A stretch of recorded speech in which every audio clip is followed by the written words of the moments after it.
नमस्कार, मनीषा टेस्टी रेसिपीमध्ये तुमचे सर्वांचे मनापासून खूप खूप खूप स्वागत। उन्हाळा सुरू आहे आणि मुलांची सुट्टी चालू आहे। मुलं दिवसभर घरीच असतात। अशा वेळेस ते मँगो ज्यूस, फ्रुटी, आईस्क्रीम मागतच असतात। अशा वेळी त्यांना घरातीलच बनवलेले ज्यूस वगैरे दिले तर बाहेरून जाऊन विकत आणण्याची गरज पडत नाही। तर आज मी तुम्हाला घरच्या घरी मँगो फ्रुटी कशी बनवायची, अगदी बाजारात मिळते तशी ते सांगणार आहे। पण त्याआधी तुम्हाला माझे व्हिडिओ आवडत असतील तर माझ्या चॅनलला लाईक आणि सबस्क्राइब करायला मात्र विसरू नका। चला तर मग सुरुवात करूया। इथं मी फ्रुटी बनवण्यासाठी एक आंबा आणि एक कच्ची कैरी घेतलेली आहे। आंबा तुम्ही कोणत्याही प्रकारचा घेऊ शकता। मी मोठ्या साईज मध्येच घेतलेला आहे आणि कैरी छोट्या साईज मध्ये घेतलेली आहे। जर तुम्ही कैरी मोठ्या साईज मध्ये घ्याल तर अर्धीच घ्या, कारण फ्रुटीला थोडा खट्टपणा जास्त येतो। मग आता इथं आपण आंब्याची साल काढून घेणार आहोत।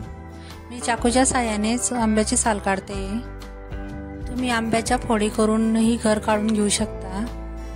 हे बघा, या पद्धतीने मी पूर्ण साल आंब्याची काढून घेणार आहे। इथं एका आंब्यापासून आणि कैरीपासून किमान छोटे 3 ते 4 ग्लास फ्रुटी आपली मस्त बनते आणि चवीलाही अगदी बाजारात मिळते तशा फ्रुटी सारखीच टेस्ट लागते। एक वेळा करून बघा आणि मला कमेंट करून नक्की सांगा। आता इथं आंब्याची पूर्ण साल काढून झालेली आहे। आता मी याच्या फोडी करून घेणार आहे।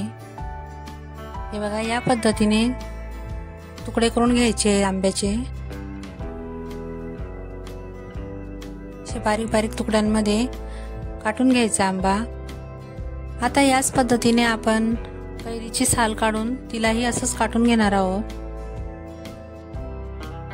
म्हणजे मिक्सर मधनं घर काढताना व्यवस्थित काढला जातो। हे बघा, आता आंबा पूर्णपणे आपला काटला गेलेला आहे। आता याच पद्धतीने कैरी मी काटून घेणार आहे। आता इथं बघू शकता, आंबाही आपला काटला गेलेला आहे आणि कैरी काटली गेलेली आहे। या दोघांना आता आपण मिक्सर मधनं बारीक करून घेऊया। आता हे मिक्सरच्या भांड्यामध्ये काढून घेणार आहे। कैरी थोडीच घेतलेली होती, आपण लहान साईज मध्ये घेतलेली होती म्हणून दोघं एकत्र करणार आहोत।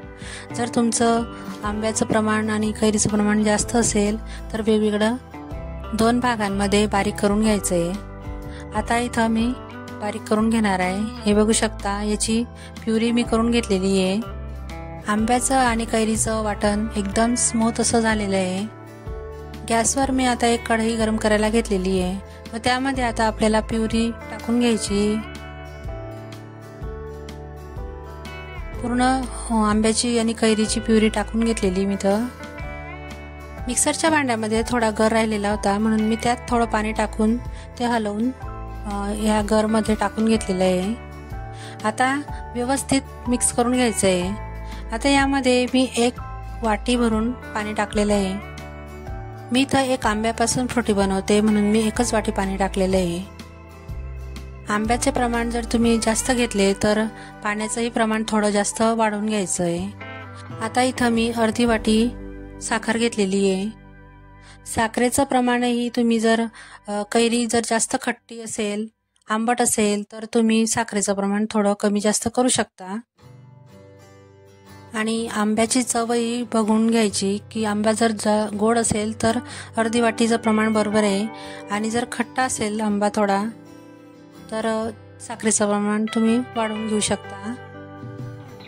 आता हे व्यवस्थित आपण साखर मिक्स करून घेतलेली व विरघळून घेतलेली आहे। या प्युरीला असं व्यवस्थित मिक्स करत राहायचं, हलवत राहायचं तिला, नाहीतर ते खाली कढईला करपण्याची शक्यता असते। 2-2 मिनिटांनंतर त्याला आपण हलवत राहणार आहोत। हे बघू शकता, आंब्याचा गर कडेला असा थोडासा कडक होत चाललेला असतो तेव्हा समजायचं की आपला पल्प असा व्यवस्थित शिजत चाललेला आहे। परत आपण व्यवस्थित मिक्स करून घेणार आहोत। 10 मिनिटांमध्येच आपली ही फ्रुटी तयार होते। इतकी सोपी अशी ही रेसिपी आहे, करून बघा, मुलांना फार आवडेल। आता बघा, इथं मी तुम्हाला हा पल्प शिजला की नाही ते कसं ओळखायचं ते सांगते। हा पल्प शिजल्यानंतर एकदम शायनी ट्रान्सल्युसेंट सारखा दिसायला लागतो, तेव्हाच आपला हा पल्प शिजला समजायचं। हे बघा एकदम छान कलर आलेला आहे, वाटतोय ना फ्रुटी सारखाच। मुलं तर याला बघताच बरोबर प्यायला मागतील।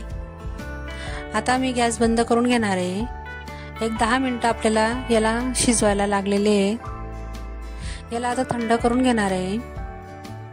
आता एका भांड्यामध्ये मी हा पल्प काढून घेणार आहे।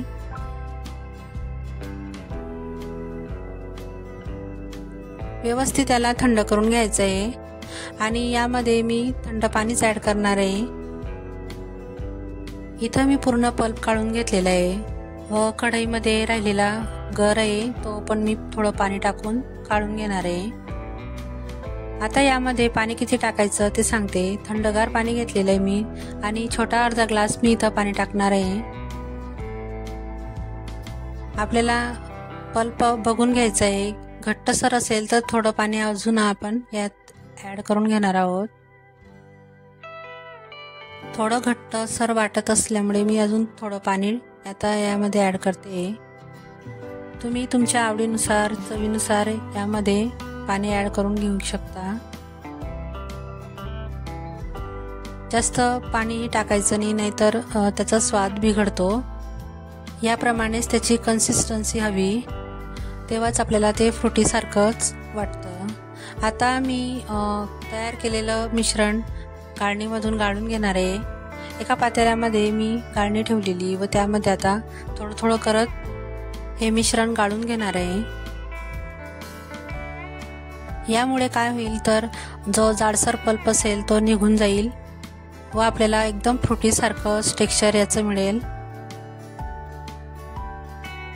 हे बघा या पद्धतीने गाळून घ्यायचे म्हणजे पितानाही फ्रुटी सारखीच टेस्ट लागते। हे बघा आपलं सगळं मिश्रण हे गाळलं गेलेलं आहे। थोडंसं पाणी टाकून मी राहिलेलं यामध्ये पल्प टाकून घेणार आहे। हे बघा एवढं हे जाडसर असा पल्प आपला निघालेला आहे। हे बघा आपली फ्रुटी आता इथं तयार आहे। वाटते ना बाजारात मिळते तशाच फ्रुटी सारखी। आता मी याला थंड करून घेणार आहे। आता मी तुम्हाला ग्लासमध्ये सर्व करून दाखवणार आहे। एकदम फ्रुटी सारखंच टेक्स्चर आलेलं आहे त्याचं। त्याची कन्सिस्टन्सी बघू शकता तुम्ही, रंगालाही तशीच आणि चवीलाही तशीच लागते। मुलांनी जर काही बाहेरून फ्रुटी स्लाइस वगैरे पिण्याचा हट्ट केला तर तुम्ही झटपट अशी 10 मिनिटात ही रेसिपी करून त्यांना देऊ शकता। त्यांना फार आवडेल आणि वाटणारही नाही की आपण घरी बनवलेली आहे। ही थंडी थंडी अशी फ्रुटी आणि त्यामध्ये मी थोडे बर्फाचे तुकडे टाकून घेतलेले आहे। घरी पाहुणे आल्यानंतर तुम्ही झटपटही अशी बनवून ठेवू शकता व आयत्या वेळेस तुम्ही त्यांना देऊ शकता। त्यांना ही फ्रुटी नक्कीच आवडेल। चला तर मग तुम्हाला हा व्हिडिओ कसा वाटला? आवडल्यास लाईक करा, शेअर करा आणि हो सबस्क्राईब करायला मात्र विसरू नका। चला तर मग पुन्हा भेटूया अशाच एक नवीन रेसिपी सोबत। तोपर्यंत मस्त खा आणि स्वस्थ राहा।